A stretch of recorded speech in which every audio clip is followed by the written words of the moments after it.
Beneath your feet could lie an entire city you never knew existed. This video explores how 20 buried cities are now revealing entire lost eras of urban planning. And by the end, you will see the story of human civilization in a completely new light. We are about to journey to places where people built homes without streets, where communities thrived without conflict, and where planners mastered water in ways we are still trying to understand today. Why do these ancient blueprints matter now? They hold urgent lessons about how to build societies that last, how to live with each other, and how to live with our planet. We will see grids of astonishing precision emerge from dust and discover monuments to peace hidden beneath desert sands. What forgotten idea from the past could change our future? The ground itself becomes a librarian for lost chapters of history. A city is rarely erased in a single, violent moment. More often, it is gently, relentlessly covered, as if the earth is carefully placing a blanket over a sleeping child. A river changes its course after a great flood, leaving behind a thick, preserving layer of silt that seals a bustling port in perfect stillness. Over centuries, the relentless desert wind patiently piles dunes, grain by grain, over a forgotten oasis town. A thriving marketplace is slowly reclaimed by the roots of a forest, its stones cradled by soil and time. And sometimes the most profound act of preservation is one of simple practicality. People return to a site not to dig up the past but to build upon it. They lay new foundations directly over the old walls, their new streets following the ghostly outlines of the previous grid. This creates a layered manuscript of human habitation, where one city's floor becomes another city's cellar. This slow burial is not an ending, but a transformation. It protects the delicate evidence of daily life, the very layout of a community's thoughts etched in stone and clay, from the relentless scouring of sun, rain, and wind that would otherwise erase it all. By reading these layers, archaeologists do not just find objects, they recover the original blueprint of a society's collective mind, setting the stage for discoveries that rewrite our understanding of how humans have always tried to build a better world. The earliest blueprint we can read is one of profound togetherness. In the vast plains of modern-day Turkey, the ancient settlement of Çatalhöyük presents a city without a single public street. For over 9,000 years, this sprawling honeycomb of mud brick houses lay buried, a silent testament to a radically different idea of community. Its residents lived in a continuous, connected block of homes, each wall shared with its neighbor, creating a single, massive cellular structure. Movement did not happen at ground level, but across the rooftops, which formed a shared communal platform. You would descend into your home through a hole in the ceiling using a wooden ladder, leaving the solid earth below as a private, protected space. This was urban planning turned inside out, where the focus was not on navigating between separate buildings, but on the dense, inward life within a unified whole. The design speaks to a powerful priority: collective security and social cohesion over individual passageways. It was a fortress of community, where the very architecture discouraged outsiders and bound residents together in daily, intimate contact. Inside these windowless homes, life was rich and symbolic. Walls were adorned with vivid murals depicting wild animals and abstract patterns, and the skulls of bulls were carefully set into pillars and platforms, suggesting a spiritual life deeply woven into domestic routine. Here, the sacred was not in a separate temple, but in the living room, the family hearth, and the shared walls. Çatalhöyük challenges a fundamental assumption that cities require streets and squares to function. This Neolithic experiment thrived for centuries without them, proving that social bonds can be so strong they literally reshape the ground plan of an entire society. It presents a haunting question: what do we gain and what do we lose when we design our world around movement between places instead of connection within a place? Yet from that intimate cellular world, we travel forward in time to a city of breathtaking public order. In the vast floodplains of the Indus Valley, the metropolis of Mohenjo-Daro presents a vision of urban planning so precise, so mathematically serene, it feels almost futuristic. Buried for millennia beneath the silt of the mighty Indus River, its excavation revealed not a haphazard collection of buildings, but a masterfully engineered machine for living. Its streets are laid out in a near-perfect grid pattern, running straight for miles, intersecting at precise right angles that would satisfy any modern city planner. This was not an organic growth, but a blueprint executed with astonishing foresight. The very bricks used to build the entire city were standardized, fired to identical ratios, creating a modular consistency that speaks of central coordination on an immense scale. But the true genius of Mohenjo-Daro lies beneath those orderly streets. An extensive, covered drainage system channeled wastewater away from homes and public spaces, with carefully laid brick conduits running under the main avenues and connecting to individual houses. This was a civilization that, over 4,000 years ago, had engineered a solution for public health that many global cities would struggle to achieve centuries later. At the heart of this hydraulic marvel stood the Great Bath, a large, meticulously waterproofed public pool built with finely fitted bricks and a layer of natural tar.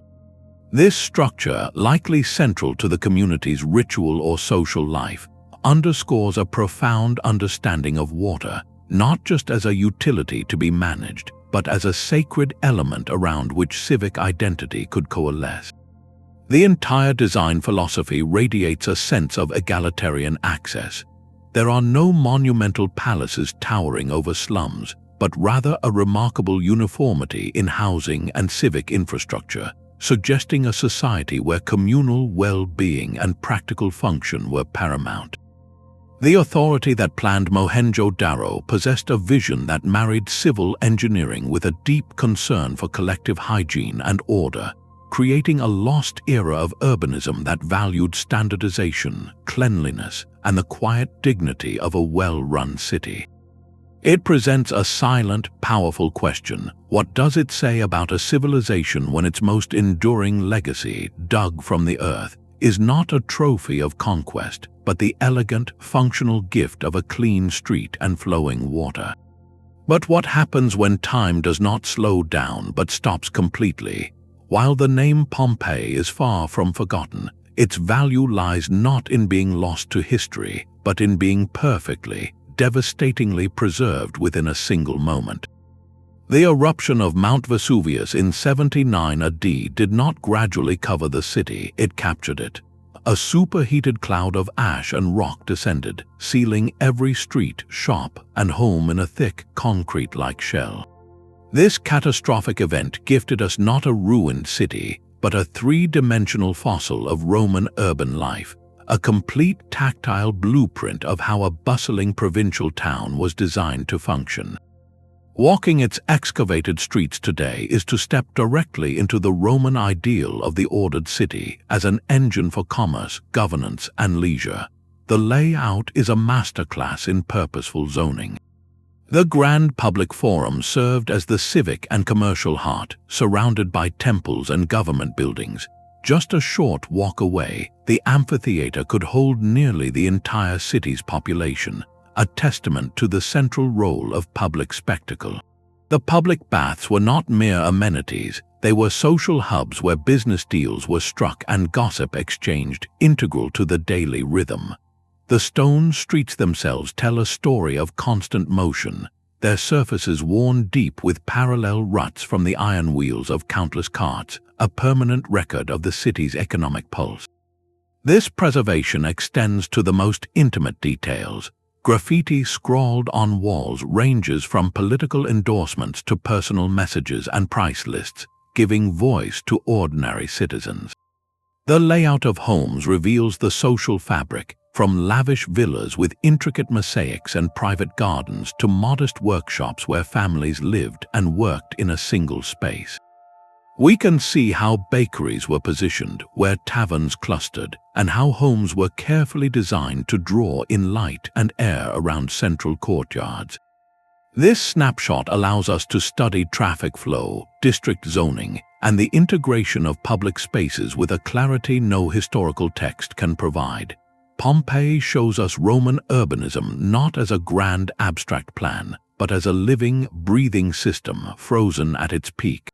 It presents a profound, if solemn, truth. Sometimes understanding how a society lived requires witnessing, in precise detail, exactly how it stopped. From that frozen Roman moment, we journey to a city built not for conquest, but for profound spiritual and economic gravity. Far to the south, in the rolling hills of what is now Zimbabwe, a different kind of stone whispers a story of indigenous genius. The ruins of Great Zimbabwe rise from the earth, not as broken fragments, but as majestic, silent testimony to a lost era of African urban planning that was both deeply sophisticated and entirely its own. For centuries, European colonists refused to believe local people could have built such an awe-inspiring complex, attributing it to mythical foreign powers. Archaeology has soundly corrected that narrative, revealing a thriving capital that flourished between the 11th and 15th centuries, a hub of a vast trading network that stretched to the coasts of China and the Persian Gulf. The city's very fabric is its message, woven from stone without mortar.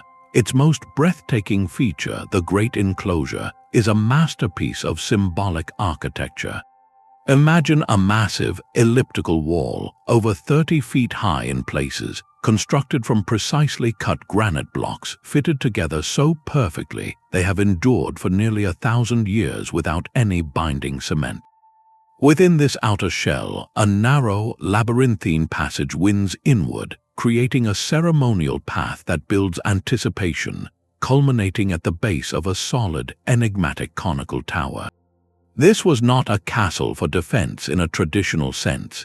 Its design was a physical manifestation of power intended to awe, to inspire loyalty, and to spiritually legitimize the rulers who resided in the separate hill complex overlooking the valley. The entire urban layout was a map of social order. The elite lived and governed from the hill complex, a natural fortress with stone terraces and commanding views. Below, in the valley, the majority of the population lived in mud brick dwellings, their lives connected to the bustling trade in gold, ivory, and copper that passed through the city's gates. This spatial separation was not hidden. It was a clear, intentional statement of hierarchy built directly into the landscape, teaching every citizen their place in a cosmic and social order simply by where they walked and lived. Great Zimbabwe's grandeur was not borrowed, it was homegrown, a powerful center where economics, politics, and cosmology fused into stone.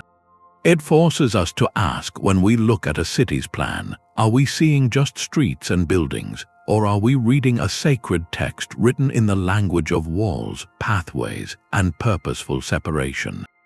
The city of Caral rises from the dry earth of Peru's Soup Valley as a question carved in stone and sand. Here, over 5,000 years ago, one of the first civilizations in the Americas built a metropolis that seems to defy a fundamental narrative of human history, the idea that complex society requires conflict to emerge. Its urban plan is a geometric hymn to coordination. 6 large platform mounds akin to pyramids dominate the landscape, arranged around vast, sunken circular plazas. This layout was not accidental. It appears meticulously designed to align with celestial bodies and to create a powerful sense of communal space. But the most profound revelation lies in what archaeologists did not find. After decades of careful excavation, there is a striking absence: no defensive walls, no stockpiles of weapons, no depictions of conquest in its art, and no evidence of violent conflict in the resting places of its people. This silence speaks volumes. Caral presents a compelling case for a lost era of urban development driven not by fear and fortification, but by shared purpose. The city thrived as a nexus of trade, with networks exchanging goods like cotton, fish, and precious shells across great distances. Its large, open plazas and the sophisticated acoustics of its architecture, where sound carries clearly from the central platforms, suggest a society built around collective ceremony and astronomical observation. Leaders likely derived their authority from organizing these grand rituals, coordinating labor for monumental construction, and managing the intricate trade that sustained them, rather than from martial prowess. For centuries, this model of peaceful, coordinated urban life flourished, proving that civilization could be seeded by cooperation and cosmic curiosity as powerfully as by the sword. It challenges us to reconsider the origins of our own cities, whispering across the millennia, what if the first blueprint was not drawn for defense, but for gathering together under the same stars? Yet the blueprint for a truly vast civilization would not be written in stone, but in water. In the dense jungles of Cambodia, the iconic spires of Angkor Wat have long captured the world's imagination, but they are only the spiritual pinnacle of a story written across an entire landscape. For centuries, the true scale of the Khmer Empire's capital remained hidden, its suburbs and satellite towns swallowed by relentless roots and vines. Then from the sky, a new eye looked down. Advanced LiDAR technology, which can see through the forest canopy by bouncing laser pulses off the ground, performed a kind of digital archaeology, peeling back the green veil to reveal a staggering truth. Angkor was not a compact city clustered around a few temples. It was a vast, low-density urban grid stretching for hundreds of square kilometers, a decentralized metropolis of neighborhoods, ponds, and local shrines, all connected by a web of causeways. This was a city designed to live with the jungle, not conquer it, a pattern of human settlement on a scale that rivals modern Los Angeles. The true genius of this plan, however, lay not in its sprawl, but in its profound relationship with a single, vital element. Angkor was a masterpiece of hydraulic urbanism, an entire civilization engineered around the sacred duty of controlling water. The Khmer engineers faced a monumental challenge, the relentless cycle of monsoon deluge followed by punishing dry seasons. Their solution was a breathtaking network of hydrology that functioned as the city's circulatory system. Vast rectangular reservoirs called barrays, so large they were mistaken for natural lakes, acted as massive batteries, storing monsoon water to see the population through the arid months. A complex grid of canals distributed this life-giving resource for irrigation, transforming the region into a fertile breadbasket capable of supporting a population historians believe may have exceeded 1 million people. Even the moats surrounding the great temples were not merely decorative, they were integral components of this system, symbolizing the mythical oceans that surround the cosmic mountain of Hindu and Buddhist cosmology. In Angkor, the practical and the spiritual flowed together as one. Managing water was not just an engineering task, it was a divine mandate of the king, a direct demonstration of his power to maintain the balance of the natural and cosmic order. The city itself was a machine built to harness the monsoon, a testament to a lost era where urban planning was an act of both profound practicality and deep reverence. It prompts a humbling thought. Our ancestors did not just build cities to live in, they sometimes built them as active dialogues with the very forces of nature, crafting landscapes where survival and sanctity were channeled through the same carefully designed waterway. But what if the ultimate expression of power was not a portrait of a king, but a perfect line drawn across the earth? Just northeast of modern Mexico City, the silent giants of Teotihuacan rise from the valley floor, guarding a secret in their staggering alignment. To walk the avenue of the dead is to feel your own smallness within a grand geometric vision. This central axis, over 2.5 kilometers long, runs arrow straight, flanked by the monumental bulk of the Pyramid of the Sun and the Pyramid of the Moon. Every stone in this city whispers of a profound and deliberate order. Its entire grid was not simply plotted for convenience, it was meticulously aligned with celestial movements, its main avenues oriented to key points of the sun and stars, weaving the cosmos directly into the urban fabric. This was a city built as a physical model of the universe, a place where the sacred order of the heavens was mirrored in the perfect symmetry of the streets below. Yet, for all its overwhelming scale, Teotihuacan holds a fascinating paradox. Unlike the contemporary Maya cities to the south, with their carved stelae glorifying named kings, Teotihuacan offers a striking silence. Archaeologists have found no grand royal palaces, no overt statues celebrating individual rulers. The authority here seems to have been projected not through a person, but through the city itself. The sheer, awe-inspiring symmetry, the relentless repetition of its geometric forms, the overwhelming scale that makes every visitor feel like a tiny part of a vast machine, these were the symbols of power. It suggests a form of governance that was perhaps collective, or a theocracy where the ruling principle was the cosmic order embodied by the city's plan. The ruler may have been seen less as a man and more as the chief priest of this stone and earth universe, their authority inseparable from the sacred alignment they maintained. This idea extends from the monumental to the mundane. Beyond the great pyramids and temples, the city was composed of over 2,000 standardized apartment compounds. These were not slums, but well-built, multi-family residences arranged around central courtyards, each likely housing an extended family or a group linked by trade. They reveal a highly organized society that managed to house a vast, diverse population with a remarkable degree of uniformity and apparent social cohesion.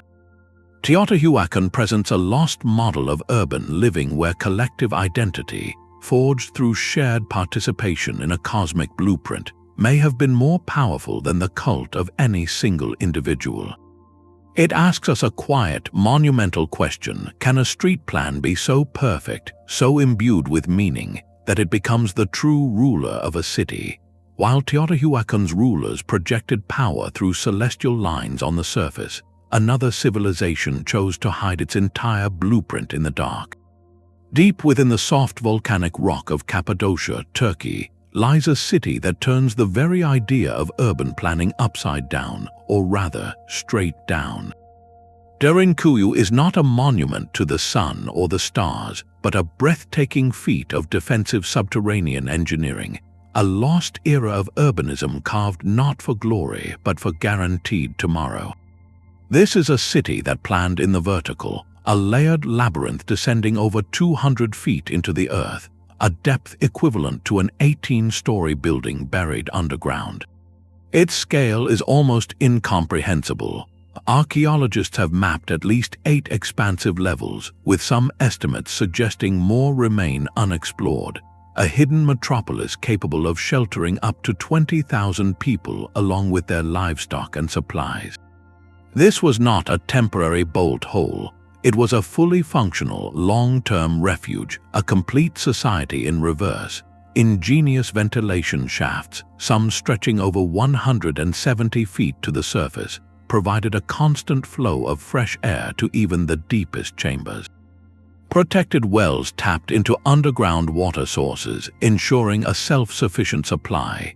The city contained everything needed for communal life, from storage rooms stacked with amphorae of grain and oil, to compact stables for animals, to wineries and pressing rooms, and even dedicated spaces for worship, with simple chapels carved directly into the living rock. The true genius of its design, however, lies in its security protocol. Passages between major sections could be sealed from the inside with massive, circular stone doors. These ponderous wheels of rock, some over 5 feet in diameter and weighing several tons, could be rolled into slots carved into the doorway, effectively isolating entire wings of the city in case of a breach. Narrow, twisting corridors forced any potential intruder into single file, making them easily defensible. This layout reveals a society whose primary architectural driver was not aesthetics or cosmic alignment, but pure, pragmatic resilience. Every carved step, every air shaft, every rolling door speaks of a community that had collectively decided their survival depended on disappearing. It represents a profound shift in urban philosophy. While Mohenjo-Daro planned for clean water and Caral for peaceful ceremony, Derinkuyu's planners focused on creating a world that could function entirely independent of the one above. It is a stark, sobering contrast to the expansive, outward-facing models of Angkor or Great Zimbabwe. Here, security was not found in towering walls or imposing gates, but in absolute secrecy and depth, in the willingness to trade sunlight and open plazas for the guaranteed safety of the Earth's embrace. This underground city forces a haunting reflection. What does it mean for a civilization when its greatest architectural achievement is not a temple that reaches for the heavens, but a hidden city designed to make its entire population vanish from the face of the Earth? High on a sun-baked cliff face in the American Southwest, an entire city seems to grow directly from the stone. This is Cliff Palace at Mesa, Verde, a breathtaking architectural feat where the ancestral Pueblones did not just build on the land, they wove their community into its very geology. Facing the relentless challenges of a high desert environment with scarce water and temperature extremes, these planners turned to the cliffs themselves for a solution.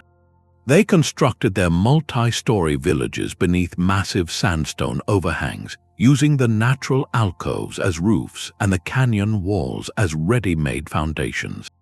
This was not a retreat from the landscape, but a profound collaboration with it. The overhangs provided crucial shelter from the summer sun and winter snow, creating a natural insulation that moderated temperatures year-round. Their elevated position offered a commanding view of the canyon approaches, turning the cliffs into a formidable, passive defense system. Within these severe spatial constraints, they engineered a remarkably sophisticated community. Dwellings of hand-cut sandstone bricks were stacked and nestled together, connected by a network of ladders and narrow pathways that threaded through the complex. Central to the layout were the kivas, circular, subterranean rooms entered from the roof. These were far more than just ceremonial spaces. They were the spiritual and social hearts of the community, places for council, ritual, and storytelling that reinforced the bonds holding this vertical village together. Towers rise from the complex, possibly used for observation or signaling, indicating a level of coordinated planning and communication. Every square foot was utilized with intention, from storage rooms for precious maize to open plazas for communal work. This urban form did not impose a foreign grid upon the wilderness. It emerged from a deep, sustained conversation with the limits and gifts of the place. The result was a defensible, incredibly close-knit community, where daily life unfolded in a shared, vertical space that demanded cooperation and mutual awareness. Mesa Verde reveals a lost era of urbanism defined not by expansion, but by ingenious condensation, a model where living lightly and securely within the landscape's embrace was the highest form of architectural wisdom. It asks us to consider what we might learn from a blueprint that seeks not to dominate nature, but to find a sustainable home within its existing contours. But a city's story is rarely confined to a single chapter. In northwestern Turkey, a solitary hill named Çatalhöyük holds a library of urban history stacked vertically in time. This is the legendary site of Troy, and its true revelation is not a single lost city, but a continuous physical timeline of civilization itself. Excavations have peeled back the layers to reveal at least 9 distinct cities, each built directly upon the ruins of its predecessor, creating a towering testament to human resilience and reinvention. To dig here is to read a historical novel page by page, where every stratum is a new era of urban thought. The earliest layers, Troy 1 and 2, show a small but formidable Bronze Age citadel. Its planners focused on sheer survival, constructing massive sloping walls of stone and mud brick, with a central palace complex built in the simple, rectangular Megaran style. This was urban planning as a fortress mentality, a tight, defensive knot of power. But as centuries passed, the story in the soil changes. Later Troys expand beyond the citadel walls. The footprint of the city grows, its streets becoming more organized, its houses more varied. You can trace the arrival of new cultural influences, perhaps through trade or shifting alliances, in the changing styles of pottery and architecture.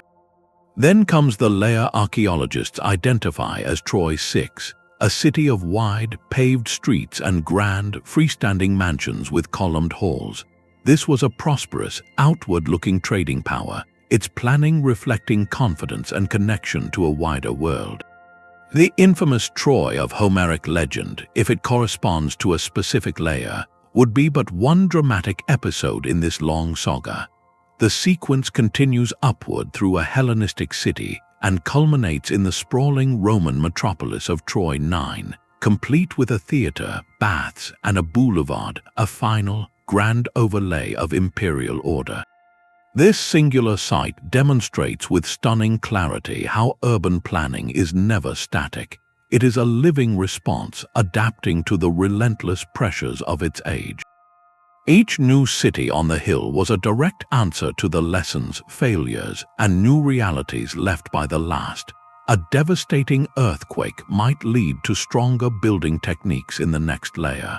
A period of peace and wealth might allow the city to burst its defensive seams and plan for public luxury.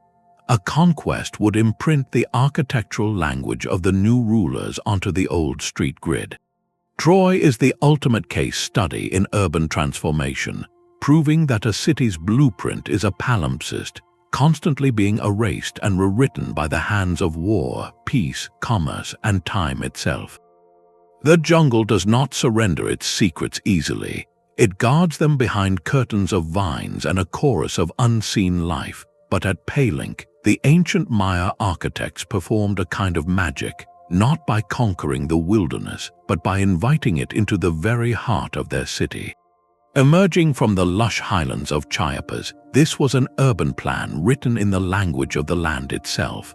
There is no rigid grid imposed upon the hills, no attempt to flatten the earth into submission.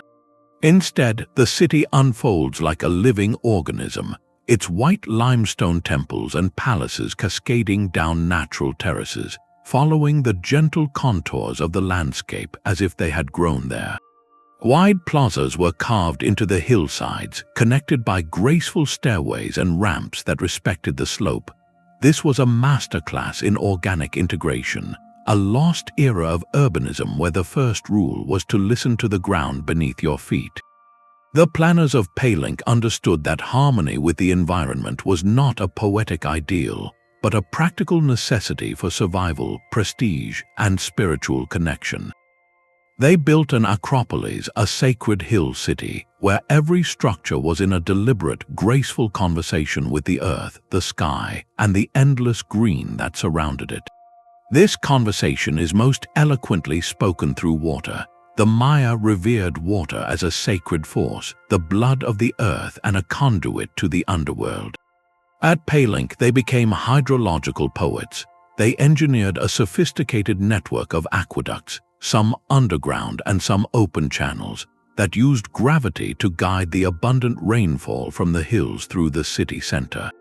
One remarkable feature, the arched aqueduct that runs beneath the main plaza, is not hidden away as mere infrastructure. It is a celebrated architectural element. This ensured a constant, managed flow that prevented erosion, supplied the population, and created a soothing auditory backdrop of moving water, turning a practical system into a sensory and spiritual experience. The water was not just controlled, it was choreographed, becoming an integral part of the city's sacred atmosphere. At the heart of this watery symphony stands the palace, a sprawling complex of courtyards, galleries, and that distinctive four-story tower that rises above the canopy. This tower was not for defense but for observation. Scholars believe it served as a celestial observatory, a vantage point for Maya astronomers to track the movements of Venus, the Sun, and other celestial bodies. Its placement within the complex, aligned with other key structures, suggests the entire palace layout was a kind of three-dimensional calendar where architecture fixed the cycles of time into stone. Right beside it, the Temple of the Inscriptions completes this profound union of themes. This pyramid is both a monument and a mystery. For centuries, it was simply a beautiful structure until an archaeologist noticed unusual holes in a floor slab. This led to the discovery of a hidden stairway, sealed for over 1,000 years, descending deep into the pyramid's core. At the bottom lay a crypt, the final resting place of the great ruler Pakal, adorned with a magnificent carved sarcophagus lid depicting his symbolic journey into the afterlife. This was a revolutionary discovery, proving that Maya pyramids could also be monumental tombs, blending the functions of temple, observatory, and mausoleum into a single, powerful statement. The city's plan, therefore, wove together royal authority, demonstrated through such majestic constructions, with precise astronomical science and ingenious water management. It reveals a planning philosophy where the king's role was to mediate between all these realms, the heavens above, the community in the middle, and the watery underworld below. Palenque shows us a Maya urbanism that was fluid, adaptive, and deeply respectful. It did not seek to impose an abstract order upon the jungle, but to find an elegant balance within it, creating a lost era of city building where architecture and nature were not adversaries, but partners in a silent, stone and vine dialogue that still whispers through the rainforest today. The complexity of a city can sometimes be measured by the myths it spawns. On the sun-drenched island of Crete, the sprawling ruins of Knossos whisper a tale so intricate it gave birth to one of antiquity's most enduring legends, the Labyrinth. This vast palace complex, the vibrant heart of the Minoan civilization, was not a fortress designed for war, but a multi-leveled maze of commerce, ceremony, and daily life. Its plan defies the rigid grids we have seen elsewhere, unfolding instead as a seemingly organic agglomeration of over 1,000 interlinked rooms, storerooms, workshops, and courtyards stacked across several stories, all organized around a vast central court. To walk its reconstructed corridors today is to feel the pulse of a society that thrived on connectivity and flow, a physical network mirroring the maritime web of their sea empire. The famous myth of the Minotaur, a fearsome creature trapped in a labyrinth built by the legendary architect Daedalus, likely found its origin right here in this bewildering, magnificent layout. The very word labyrinth may derive from the Minoan ceremonial double-headed axe, the labyrinth, a symbol of power found throughout the palace. This was not a maze built to confuse, but a designed complexity to facilitate a very specific way of life. The central court was the undeniable heart, a grand public space likely used for gatherings, rituals, and perhaps even the awe-inspiring bull-leaping ceremonies depicted in vivid frescoes on the walls. From this hub, a labyrinthine system of corridors and staircases branched out, connecting all vital functions. Rows of long, narrow storerooms called magazines held enormous pithoi jars, some taller than a person, filled with olive oil, grain, and wine, the economic wealth of a trading power. Light wells, ingenious vertical shafts built into the architecture, funneled sunlight and fresh air deep into the lower levels, demonstrating a sophisticated understanding of environmental comfort.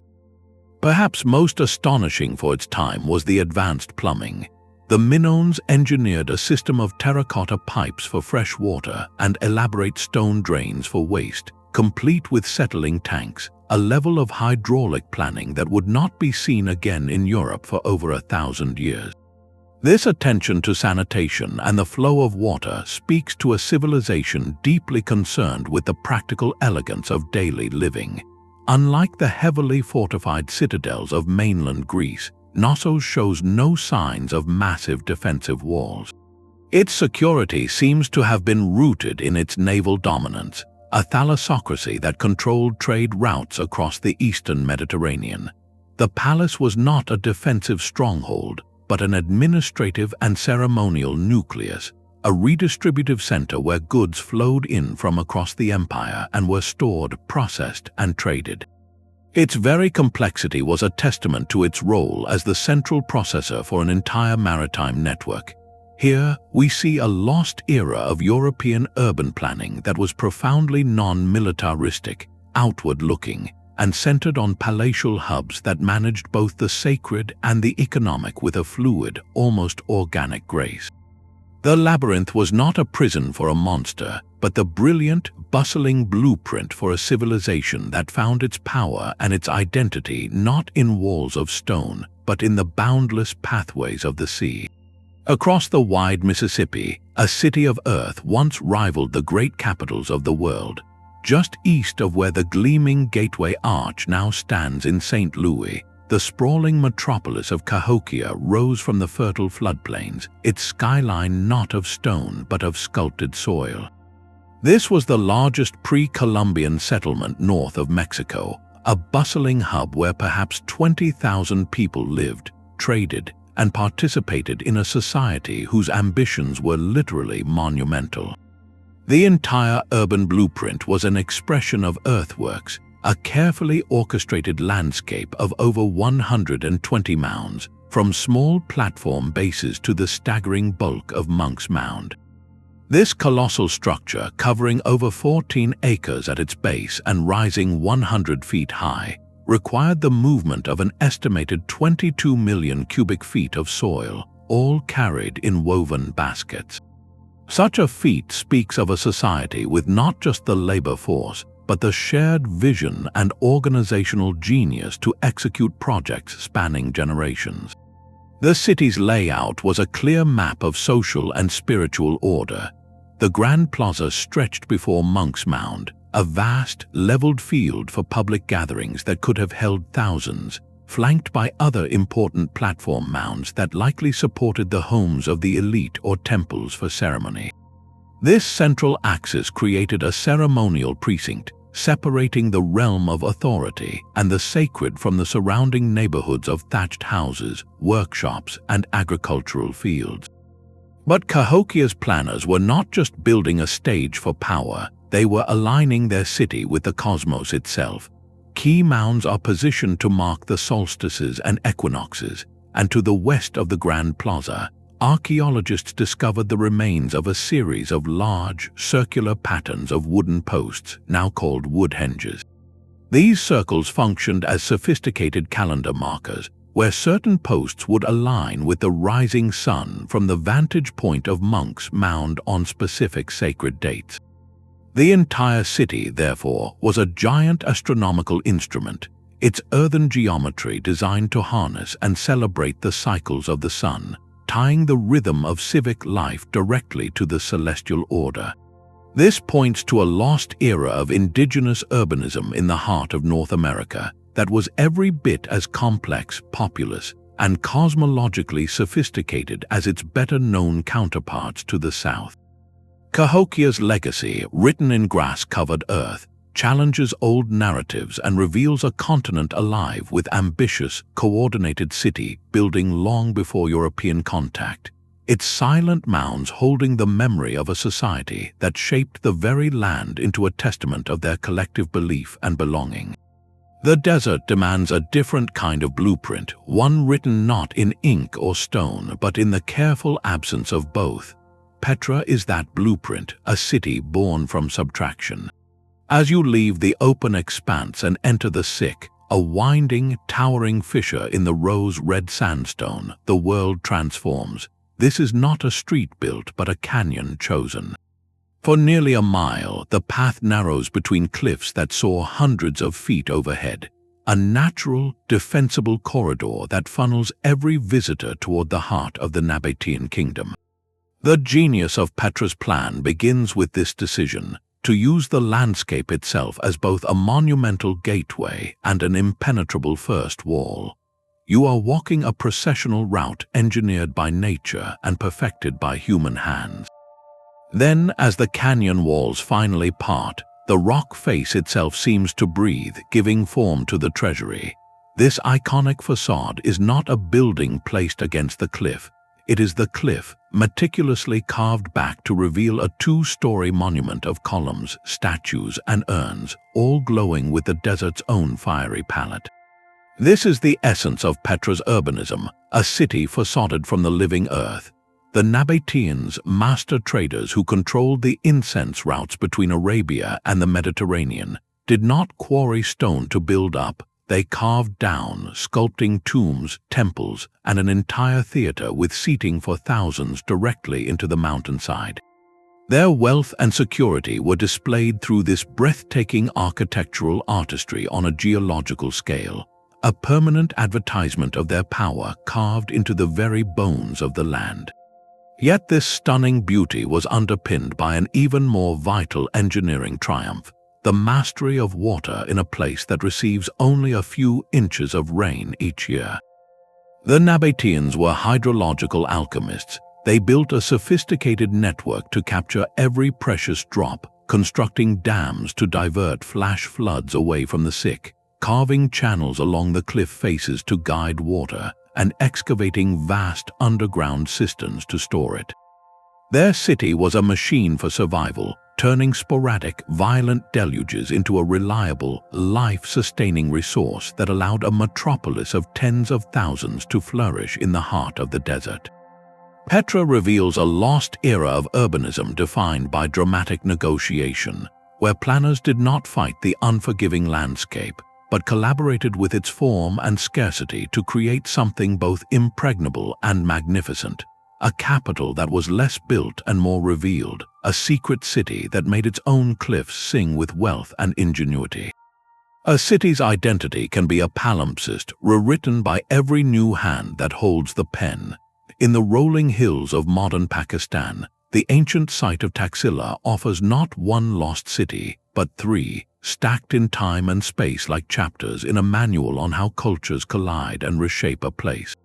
This was no isolated capital, but a legendary crossroads, a university town and trading hub where the caravans of Central Asia met the kingdoms of the Indian subcontinent. Its successive urban plans, each built slightly apart from the last, form a physical timeline of conquest, commerce, and breathtaking cultural fusion. The story begins at Burmound, the earliest settlement. Its layout is organic, almost haphazard, a tangle of narrow, winding lanes and irregular blocks that grew naturally from the landscape, reflecting indigenous Gandharan traditions. Walking its excavated paths feels like tracing the meandering footsteps of a local community. Then, the blueprint changes dramatically. After the armies of Alexander the Great passed through, a new city named Sirkap was laid out on a nearby plain. Here, the influence is unmistakably Hellenistic. A clear, Hippodamian grid plan emerges with straight, wide main streets intersecting at right angles to define orderly city blocks. It is a Greek vision of order imposed upon the Indian earth, complete with a central royal palace complex and a distinct acropolis. Yet within this foreign grid, something remarkable blossoms. Temples built in classic Greek style stand alongside Buddhist stupas and monasteries. A Jaina temple shares the neighborhood. The street pattern may be Greek, but the spiritual architecture is a mosaic, revealing a society where new rulers did not simply erase local belief, but allowed it to flourish within their imported framework.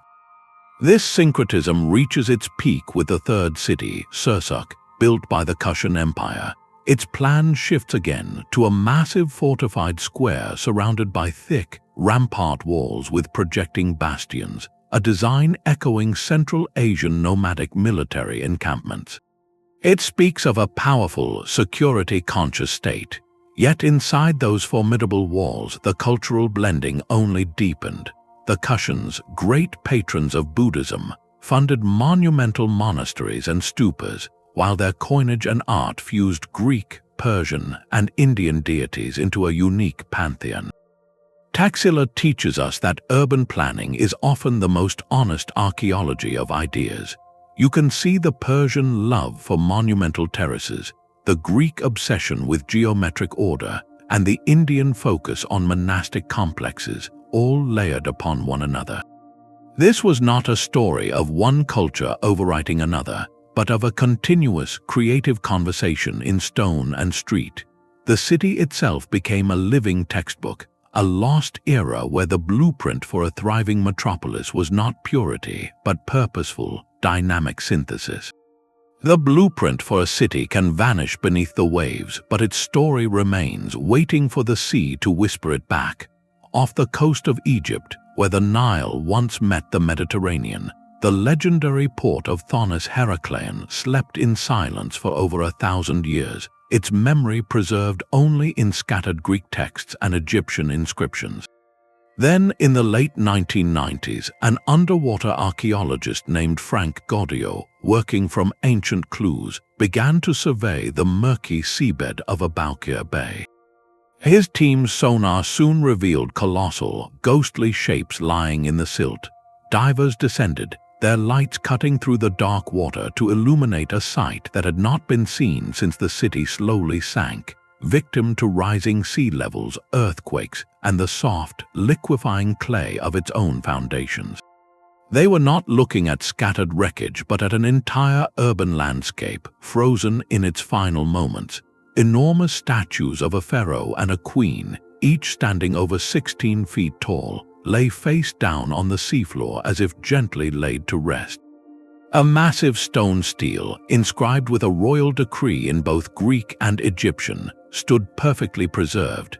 The remains of grand temples dedicated to the god Amun and his son Khonsu emerged from the gloom, their stone blocks now home to corals and fish. This was not a ruin, it was a time capsule, a complete fluvial maritime city preserved in the cool, dark museum of the sea. The layout that emerged from the mapping was a revelation in hydraulic urbanism. Thonis Heracleion was not a city with a port attached. It was a port that was a city, its entire fabric woven from waterways. A network of canals crisscrossed the metropolis, functioning as liquid streets. These channels connected a central, monumental basin, a grand harbor that could accommodate dozens of ships, to various temple complexes, warehouse districts, and residential areas. The city's planners understood it had one primary function: to be the dynamic, indispensable gateway between two worlds. From the fertile heartland of Egypt, heavy-laden barges would float down the Nile's canopic branch, carrying grain, papyrus, and gold. In the deep-water harbor of Heracleion, these goods were transferred directly to the sturdy sea-going vessels of Greek, Phoenician, and other Mediterranean traders, who brought in silver, olive oil, wine, and luxury goods. The entire urban design facilitated this efficient transfer, this crucial handshake of economies. Quays and docks were not afterthoughts on the city's edge, they were its central plaza. Temples were not secluded sanctuaries, but strategically placed monuments of power and welcome, positioned along the main canals to awe foreign merchants the moment they sailed in. A giant statue of the Nile god Hapi, symbol of abundance, would have greeted them, a clear message about the source of the wealth they came to trade for. The city served as the mandatory customs and tax collection point for all traffic entering Egypt from the Aegean, a bureaucratic choke point that generated immense revenue for the pharaohs. This sunken blueprint reveals a lost era of planning where terrestrial and maritime logic fused completely. Every canal was a commercial artery, every temple facade was a billboard of divine authority, and every statue was a diplomatic gesture carved in stone. Thonis Heracleion shows us the ancient world in constant, fluid conversation, a place where urban design was less about walls and more about wharves, engineered to manage not just people, but the relentless, lucrative flow of goods and cultures across the surface of the sea. The most powerful city on Earth can be built from the simplest of materials, from mud, water, and straw. On the arid northern coast of Peru, the sprawling capital of the Chimu Empire, Chan, rises not in stone, but in sun-baked adobe, an entire metropolis sculpted from the very earth it stands upon. It is the largest adobe city ever built, a vast, low-lying complex covering nearly 8 square miles, a testament to a society that mastered its harsh environment not by importing grand materials, but by transforming the humble soil into a breathtaking language of power. Its urban plan is unlike any we have seen so far. Instead of a unified grid or an organic sprawl, Chan is a collection of 10 enormous, walled compounds called ciudadelas or citadels. Each one is a fortress within a fortress, a self-contained world surrounded by towering earthen walls, some reaching over 30 feet high. These are not neighborhoods for the public, they are exclusive royal enclaves, built successively by each new Chimu ruler, a physical manifestation of a segmented hierarchical power structure. To walk from one silent citadel to the next is to move between the sealed domains of successive kings, each compound containing everything needed for royal life and rule, from ceremonial plazas and temples to administrative offices, intricate reservoirs, and secluded burial platforms for the elite. The genius of Chan lies in this modular, repetitive design. It speaks of a highly bureaucratic state, one that had perfected a formula for royal architecture and then replicated it, generation after generation, creating a city that was less a cohesive community and more an archive of dynastic power written in mud brick. Within these walled worlds, the true artistry unfolds. The vast, blank surfaces of the adobe walls are alive with texture. Craftsmen pressed intricate friezes into the wet clay, creating endless, hypnotic repetitions of stylized fish, soaring seabirds, rolling waves, and complex geometric lattices. These are not random decorations. The fish and birds directly reference the Chimu's profound economic and spiritual connection to the Pacific Ocean, the source of their wealth and a sacred realm. The repetitive, almost mechanical patterns mirror the society itself, orderly, controlled, and deeply symbolic. The labyrinthine layouts of the compounds, with their narrow, twisting corridors and sudden dead ends, further enhanced the sense of seclusion and mystery, controlling access and movement to only the initiated. This was urban planning as a tool for administrative control and ritual standardization. Every ceremony, every administrative act could be performed within the same designed environment in each citadel, reinforcing a consistent state ideology. Yet this monumental achievement was also profoundly fragile. Built from earth, Chan is incredibly vulnerable to the very element the Chimu so skillfully managed: water. The occasional, devastating El Niño rains, which the city's intricate irrigation networks were designed to harness for agriculture, could also melt its towering walls back into slurry. This impermanence is key to understanding its message. The Chimu elite knew their city was perishable. Its grandeur was not meant to last for millennia in stone, but to dominate the landscape and the social order in the moment, to be maintained and renewed constantly by the labor of the people, a cycle that itself reinforced the king's authority. Chan reveals a lost era of urbanism where the city was not a single, unified entity, but a collection of royal worlds, a capital where power was expressed through seclusion, symbolic art on a colossal earthen scale, and the deliberate, repetitive architecture of control. It makes us wonder, does a city built to awe and isolate its rulers tell a different story about community than one built, like Çatalhöyük, to physically bind its people together? The blueprint for an empire could be a statement carved into a mountainside, In the rugged highlands of ancient Anatolia, the Hittite capital of Hattusa was not merely built upon the land, it was fused with it, a city engineered from the bones of the earth to project unshakable power. Its planners faced a terrain of rocky outcrops and steep ridges, and instead of flattening it, they used every contour as a strategic advantage. The result was a layered fortress, a masterclass in defensive urban design that divided the city into distinct zones of power. The sprawling lower city housed the populace within a formidable circuit of walls, while the upper city, perched dramatically higher, contained the sacred and administrative heart of the empire, accessible only to the elite and the gods. This vertical separation was a clear architectural declaration, a physical manifestation of a society where authority was both elevated and protected. The approach to this stronghold was itself a psychological gauntlet. Visitors would pass through monumental gateways set into the cyclopean walls, each one a test of loyalty and a display of symbolic guardianship. The most famous, the Lion's Gate, featured two immense carved lions flanking the entrance, their stone bodies emerging from the blocks as if the very walls were alive and watching. These were not decorations, they were apotropaic sentinels, believed to ward off evil and intimidate any who approached with ill intent. Every gateway, whether guarded by lions, sphinxes, or warrior gods, reinforced the same message. Entry into Hattusa was a privilege granted by the state, under the watchful eyes of its divine protectors. Yet for all its martial grandeur, the true revelation of Hattusa came not from its gates, but from its libraries. In the royal archives, archaeologists discovered a staggering trove of thousands of baked clay tablets, preserved when the city was ultimately destroyed by fire.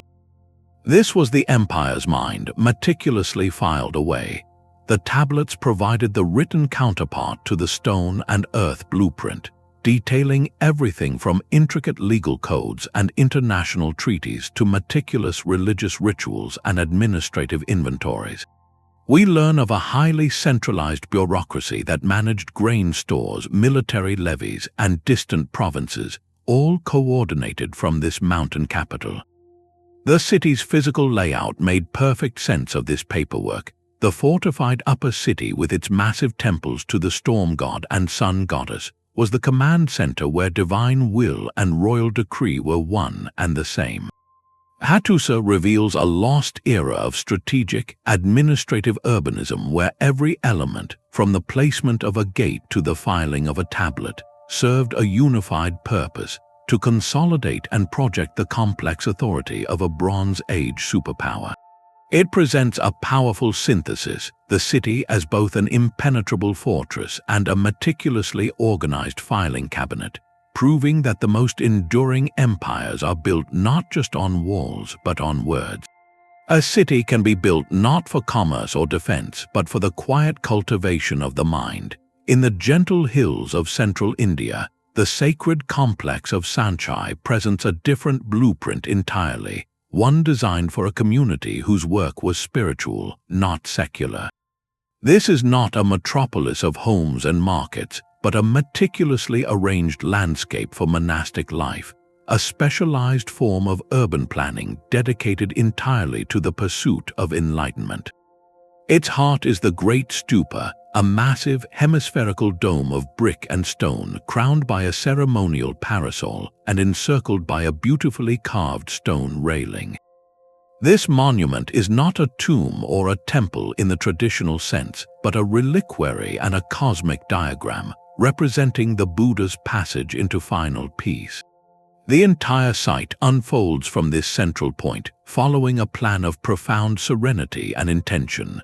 Radiating outward are the viharas, the residential quarters for monks, arranged in simple, orderly squares around open courtyards.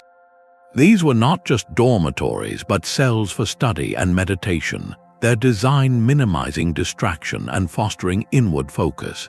Smaller stupas, temples, and intricately carved pillars are positioned throughout the grounds, each element placed to facilitate a specific aspect of the spiritual journey. The most telling feature of the plan is the pathway itself. A wide, paved circumambulation path encircles the Great Stupa, inviting pilgrims and residents to walk in quiet, mindful circles. This practice of pradakshina, of moving around a sacred center, is woven into the very architecture, transforming physical movement into a meditative ritual. The entire layout creates a self-contained world, a deliberate retreat from the noise and ambition of ordinary cities like Taxila or Pataliputra. Here, the planners were not concerned with trade routes or defensive walls, but with sigh lines, acoustic harmony, and the flow of contemplative foot traffic.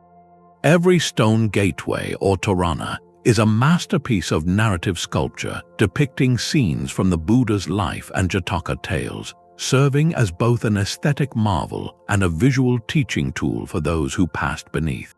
This was a community designed for collective learning and devotion, where the architecture itself was a teacher, guiding residents through their daily rhythms of prayer, study, and mindful labor.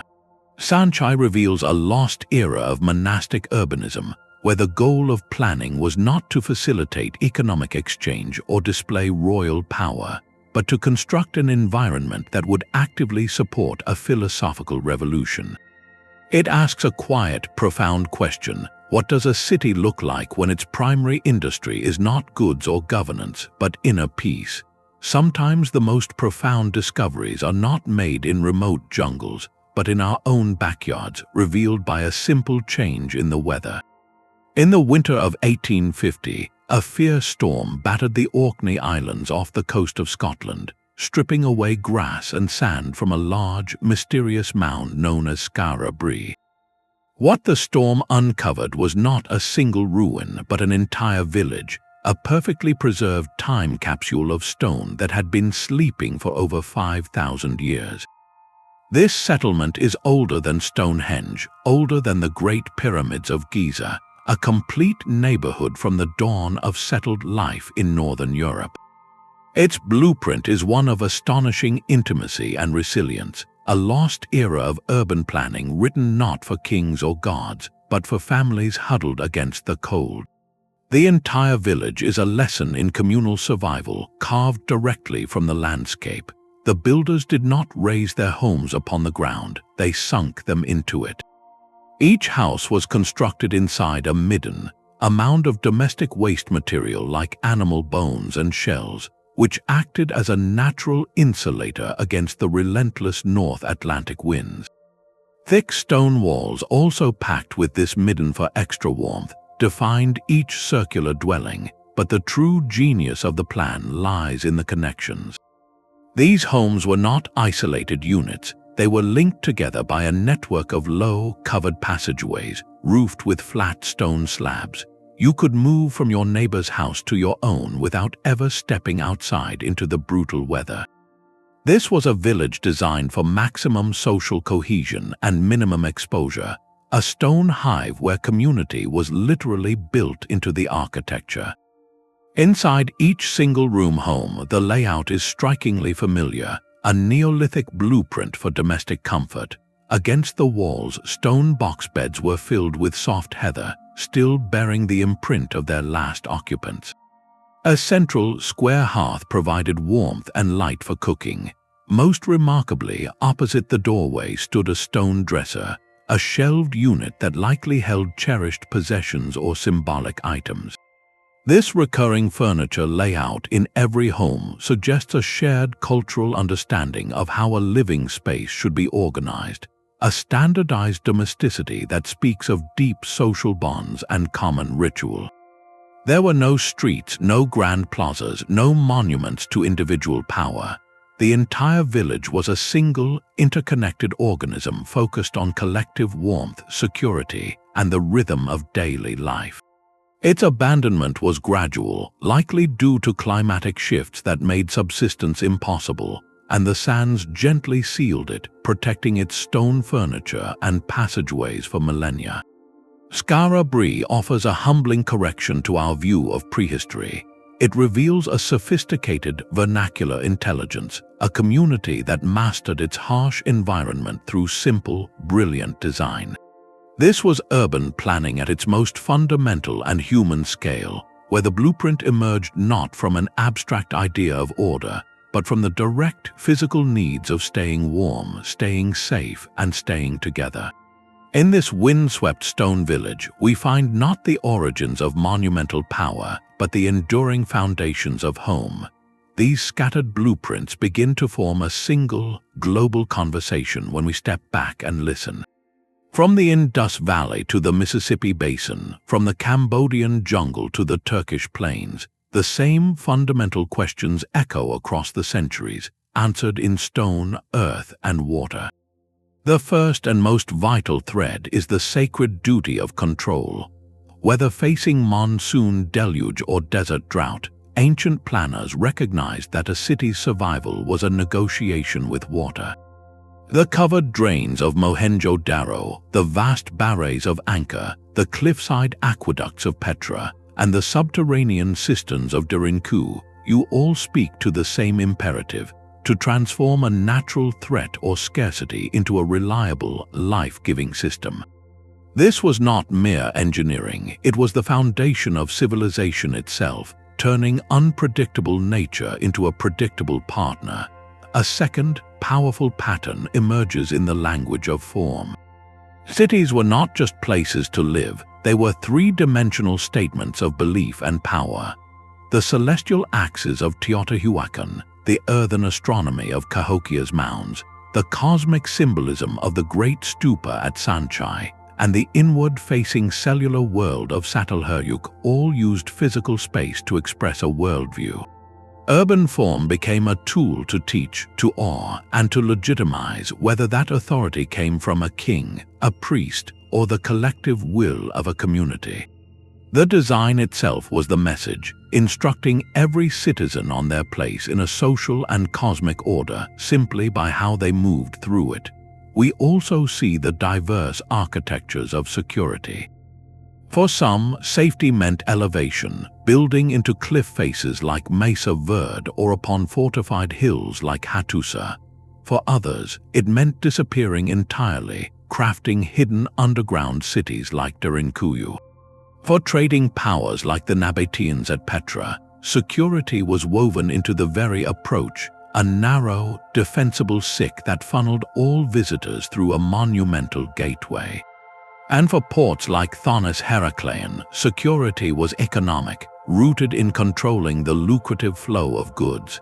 Each solution was a direct response to a unique set of pressures, proving that there is no single blueprint for safety, only adaptive intelligence. Finally, the recurring pattern of connection. Cities thrive as hubs, and their plans reveal how they manage the flow of people and ideas. The gridded, mercantile order of Mohenjo-Daro's streets, the labyrinthine palace workshops of Knossos feeding a maritime empire, the canal streets of sunken Heracleion, and the layered cultural fusion evident in Taxila's successive grids, all point to urban planning as a facilitator of exchange. These were places designed not just for internal life, but for interaction with a wider world, whether that meant trading goods, blending beliefs, or welcoming foreign merchants. Stepping back, this global mosaic reveals something profound. Though separated by vast distances and millennia, the ancient planners of these 20 cities were all grappling with the same core human challenges. How do we sustain a dense population? How do we organize ourselves and project collective identity? How do we protect what we have built? And how do we live in a sustainable balance with the environment that sustains us? Their answers, written in lost languages of urban design, form a forgotten library of innovation. Each city is a unique volume in that library, a tested experiment in how to build a society. Their silent streets and buried walls are not just ruins, they are a chorus of ancestral voices, each offering a different, deeply considered answer to the eternal question, how shall we live together? Our journey through these 20 cities is a conversation across time, a silent dialogue between their buried blueprints and our own crowded world. We have seen grids of astonishing precision laid out 4,000 years before the modern city block, and we have walked across rooftops in a metropolis with no streets at all. We have traced the sacred geometry of celestial cities and marveled at the humble, brilliant warmth of a stone village built for family. Each plan, from the hydraulic machine of Angkor to the defensive labyrinth of Derinkuyu, is a unique answer to a universal question. How do we live together, and how do we build a place that reflects our deepest values? These lost eras of urban planning teach us a vital truth. There is no single right way to build a city. There are only countless brilliant adaptations to the relentless pressures of culture, climate, and belief. The quiet order of Mohenjo-Daro speaks of a society that valued public health and egalitarian access. The cosmic alignment of Teotihuacan reveals a civilization that saw its streets as a mirror of the heavens. The intimate, interconnected cells of Çatalhöyük show us a community whose architecture was its social glue. Not one of these models is obsolete. Instead, they form a vast library of tested ideas, a catalogue of human ingenuity waiting to be read not as history but as inspiration.